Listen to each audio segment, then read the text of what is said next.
mind-blowing fucking realizations this week, and my mind has been so clear since I unfollowed like fucking half the people I was following. It's like I can't even put it into words.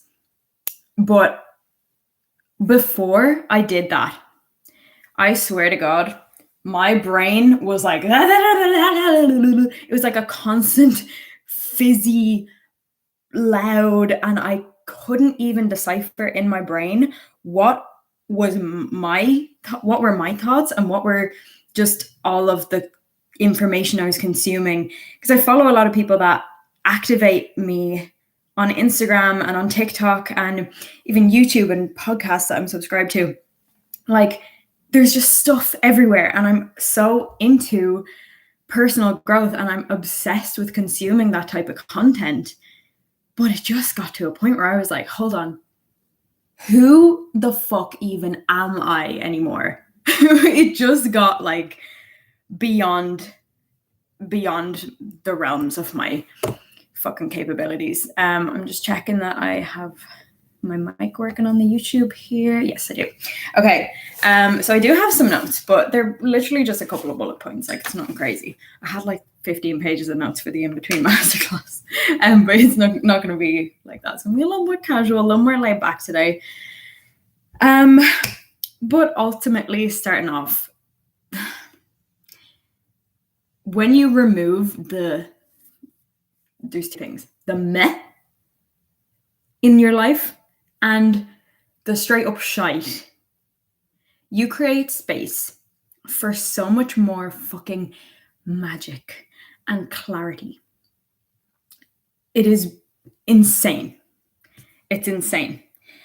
And I say meh and the shit because really there's things taking up space in your life that they're not negative influences, but they might not be positive either. They're kind of just there, and they're still taking up your time, and they're still taking up your energy, and they're still taking up brain space. And like, hello, if we get rid of that stuff and we come back and we say, okay, now I have a whole lot more space, there's so much more room for the growth and the fucking... Sorry, I just realized it's very, very bright on the YouTube. There's so much more space for the growth and the beauty and all of the good stuff that we actually want to call in. So I'm going to start off with a little anecdote, because this was actually a reframe that I had to get into my mind at one point. So in 2020, I went through the biggest friend breakup I have ever experienced. These were my childhood best friends. We were best friends for as long as, like, from when I was like 5 years old. Well, there were 6 of us, so like 1 or 2 of them, it was when I was 5, then a few when I was 8, and then a few in secondary school, whatever. Point is, we went through a lot together. I loved the ever-living shit out of them. When I got into personal growth, they weren't really like, they didn't really care a whole lot. And I was like, you know what, that's fine. But it did start to, I noticed over time, because I had started my true crime YouTube channel, and I was like, every time I bring this up, they just wait for me to finish and then they just move on. Like, they're like, okay, yes, so anyway, and like go on to a whole other conversation. And I was like, this doesn't feel very good. And even though there were little things happening like that, I would never be a reason for me to not want to be friends with them. Anyway, so what happened in, I think it was July 2020, I met up with these friends, and it was a normal, we met up for someone's birthday. We were having food. We were having a laugh. The conversation turned to politics, which is not my thing, because like the Irish government was reforming or something. I don't even fucking know, because that's how my ex-best friends acted to me. See, yes, hi Emma, by the way. Yeah, it's so fucking common when you start to grow and people are just like, because they're like, oh wait, we weren't expecting you to actually become your best fucking self. What's that? So, but yeah, so the conversation turned to politics. It's not my shit. I have no interest. And in this day and age, you are like supposed to care. Fucking I don't, right? So the conversation went on for like half an hour. I was just playing with my necklace. I couldn't really be part of the conversation. And I won't even go into like the exact details, but there was a comment made about people who don't care. And this was directly after I mentioned not caring. So, and it was like, it's like saying you don't care about the homeless people on our streets, which is like, how did you get there? How the fuck did you get there? Anyway, you can see it's still like a little bit of a trigger point. Like I don't hurt over it anymore. But anyway, after I left that meet up or fucking gathering, whatever you want to call it, after I left, I just had a feeling. I just knew this, I'm not going to see them again in a social setting. I just knew. I don't know what it was. I don't know. I was like, I can't wait to get home right now because things are feeling really, really off. And I don't think we're friends anymore. I hadn't done anything bad enough to end a friendship. They hadn't done anything bad enough to end a friendship. And then the following month in August, it was my birthday. Nobody, well, I think they texted me happy birthday, but we didn't do anything. But I noticed like the weekend of my birthday, they went away. Like they went down the country in Ireland or something. And I was like, that's a bit fucking weird. My best friends, well, like I had that gut feeling before, but like nothing had actually happened to confirm that. So I didn't know, but I was like, oh my God, my best friends just went away together without me, like on my birthday weekend. What the fuck? And it hurt a lot. I'm not going to see half of my high school friends when we graduate. I swear to God. Yeah, maybe. And I'm about to tell you why that's not even the worst thing. Because sometimes that is genuine, like it feels good to get rid of those people. And that's fantastic if that is the case. But in some circumstances when it actually really fucking hurts, it's like every time this got brought up, I was like, oh, it hurt so bad. Anyway, I eventually was like, okay, this is one of those things. I'm not just going to forget about this. Like I can't just forget about it. So how am I going to reframe this in my mind to not be something that consistently hurts me every single time I think about it? And the reframe I came up with by asking myself the question, why is this the best possible thing that could happen to me or that has happened to me? I asked myself that question. Trust me, it took a long fucking time to really listen into that and come up with something. But I realized that actually them exiting my life creates space for much, much, much better to come in. Better friendships, better connections, people who actually care about me and are happy when they hear that I've grown or I've hit this milestone on YouTube or Instagram or TikTok, or, you know, people who actually give a shit. And I can give a shit about them too. I'm not saying like everything has to be about me, obviously, like, but yeah, people who, when I tell them, oh guys, I'm seeing someone and this feels really special, that they're not like, this again. Because yes, I had some moments. Okay, I was that girl, and now I'm in the relationship. Anyway, completely off topic, but yeah. So like it's a reframe. So for you, Emma, when you do, I don't know if it's a good thing or bad thing in your brain right now for like not being friends with those people anymore, but if you're not, whatever way you feel about that, it creates space for better. It creates space for so much fucking better. Yeah, so this space that we have, it comes with a lot more headspace. It comes with a lot more like, wait, I've actually got room to think. And for me in the last week, it has 100% 110% come with like so many ideas, so much clarity on where I'm going, so much more clarity on who the fuck I am. Like, it's been fucking transformational. Sorry, that came through a while ago. Oh shit, they went away. Yeah, my friends are going to the beach without me and it's hurting me.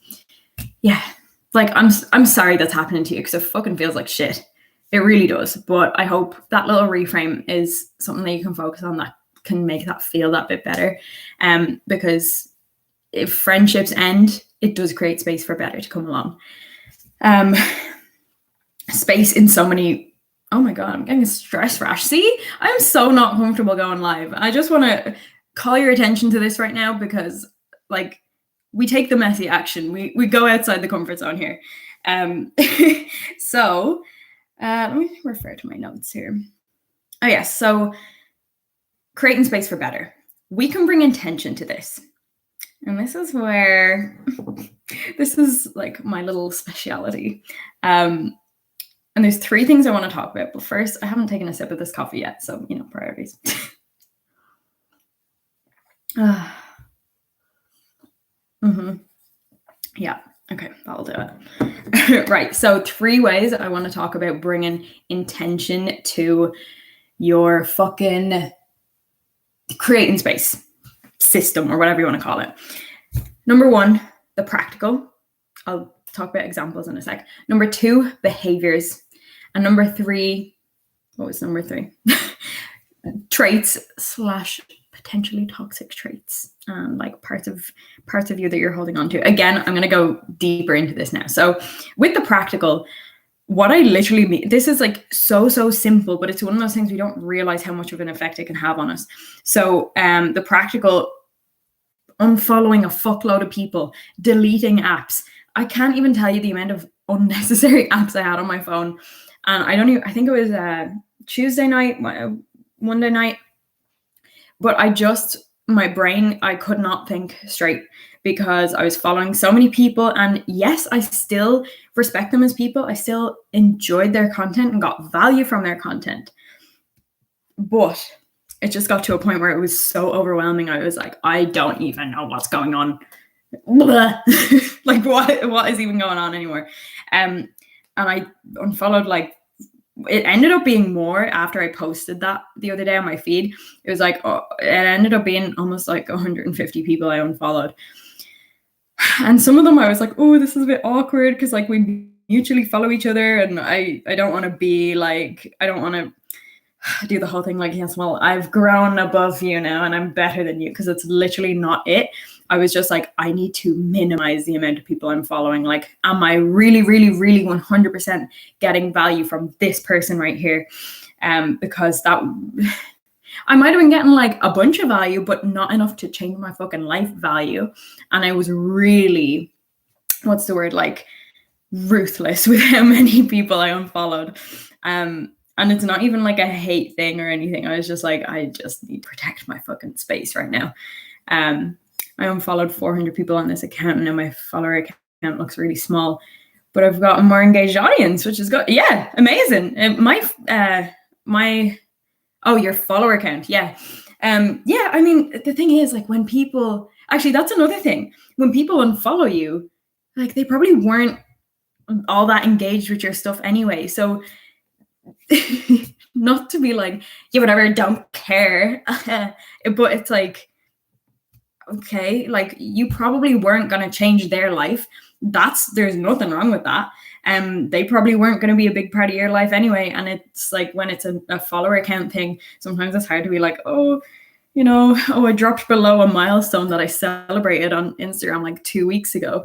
Like, I publicly celebrated, and now I'm below it. Because that's happened to me before. But like, again, it's creating space for you to hold.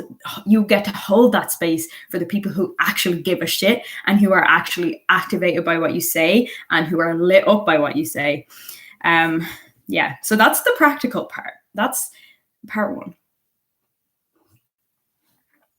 The second part, behaviors. Oh, maybe I shouldn't.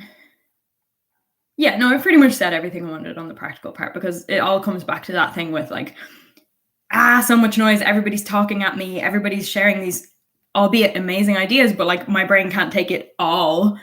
Like I need to prioritize who I want to listen to, you know?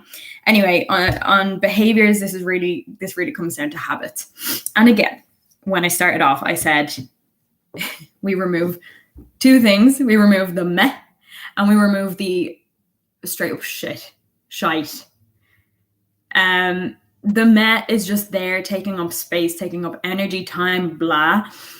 And do we want it to take up our energy and time and all this stuff when we can remove it and take in better things? Secondly, the shite. we can fall into that sometimes, or like we become okay with the fact that there's just pure shite in our lives and it's just part of it and it's just part of our story, and we don't actually question it. It's been there for so long that we don't even realize sometimes or have the self-awareness that actually we get to decide if it stays or not. So with habits specifically, beforehand, maybe a year or two ago, I would have been like, if you're spending time watching Netflix, cut it out. But I just don't really align with that anymore. Because if watching Netflix, no, I'm not saying like fucking 5 hours a day. You get that. But if watching Netflix or something is the thing that helps you wind down after a day of showing up as your best fucking self and watching that show, your favorite show, or just any show, just for the comfort of sitting on the couch with a blanket, with a tea or a hot chocolate, and that is your time, and you enjoy that, and it brings you happiness, I don't think we should cut that out at all. I think we should maybe have a little bit of awareness as to how much time we are spending. But if you've gotten everything you wanted to get done in a day done, it doesn't matter all that much. If you spend like an hour or two watching Netflix, I honestly don't think so.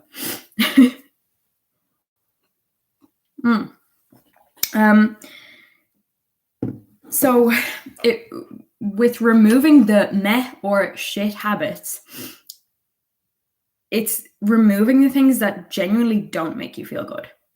The things that we're just in the habit of doing, but when you actually take a step, oh shit, my laptop is gonna die. Hold on, and I'm live on YouTube. Okay, we're good. Oh shite! Now I can't remember what I was saying. Pause due to poor connection.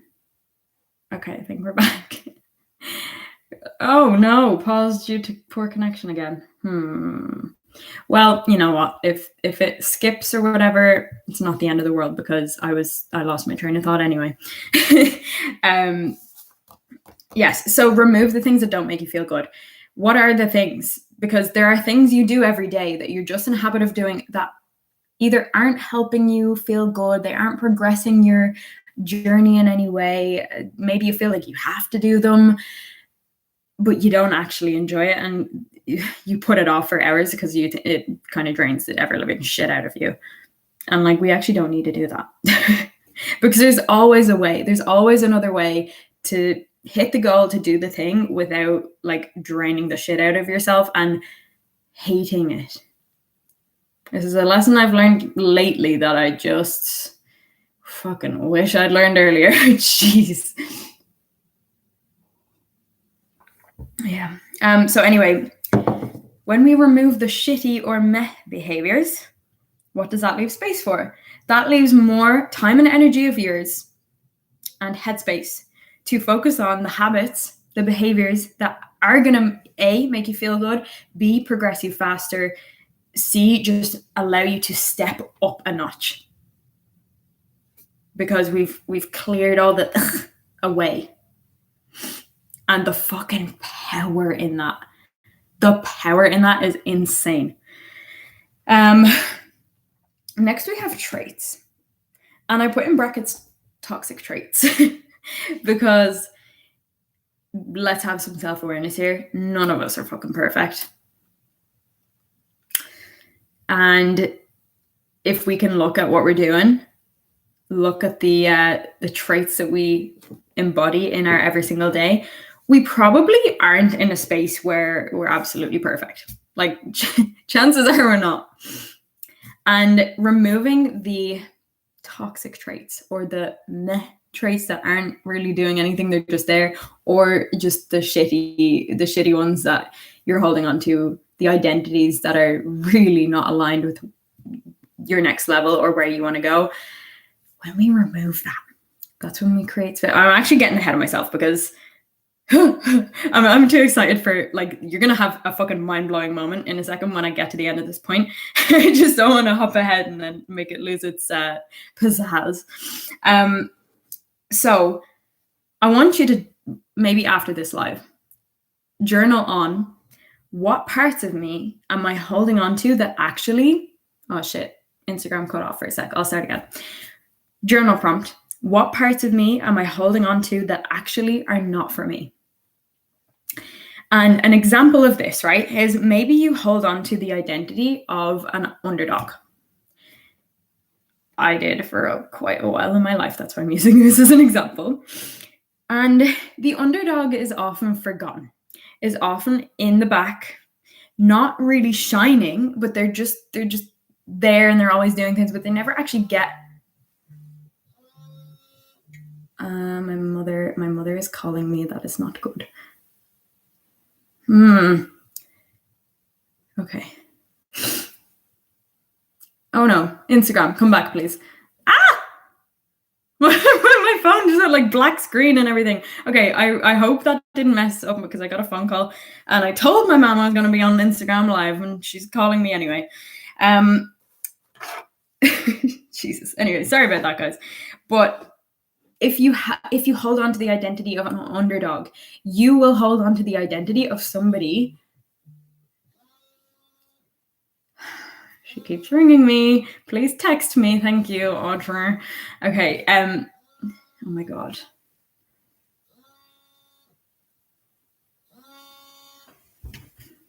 Okay, that definitely messed up the live. Sorry about that, guys. Oh my God, I'll start this sentence again. If you, again, like messy action, guys. If you hold on to the fucking identity of an underdog, you are going to hold on to the identity of someone who is easily forgotten, who does not shine. You're going to be uncomfortable when you get large amounts of attention. Depending on your goals, that could be very unaligned with where you're going. If you have the goal of having fucking 100K followers, 1 million followers, and you are uncomfortable with attention, that might not line up. You're not going to even allow yourself to shine because you're just used to being the one that's in the background. And also, when you speak, you're going to sound very unsure of yourself. And the person that's unsure of themselves is so much easier to A, speak over and interrupt, which is fucking frustrating, or B, I forget B, not listen to. B is not listened to. And like, again, that's not in line with your next level. Like, I can assure you of that. I don't even know what your next level is specifically, but chances are that does not align. Unless your next level is like to do with, you know, disappearing and not having any attention whatsoever. And if it is, that's all good. But yeah, so let's bring it back to this whole idea. Let me just check my messages because my mom rang me twice and that's usually okay, I think we're back. Yeah, she hasn't messaged me, so fine. So once you identify what needs to be left behind, and we're at the perfect time, it's the end of the year, what needs to be left in 2022, the practical things, the people that you follow that you really don't get any value from, the apps that are on your phone that are taking up space in your fucking phone and in your brain, because they are, whether or not you realize that they are, the behaviors and habits that you do every single day, or the toxic traits, or just the meh traits that are just kind of, you're holding on to them because you've held on to them for so long, but they're not actually helping.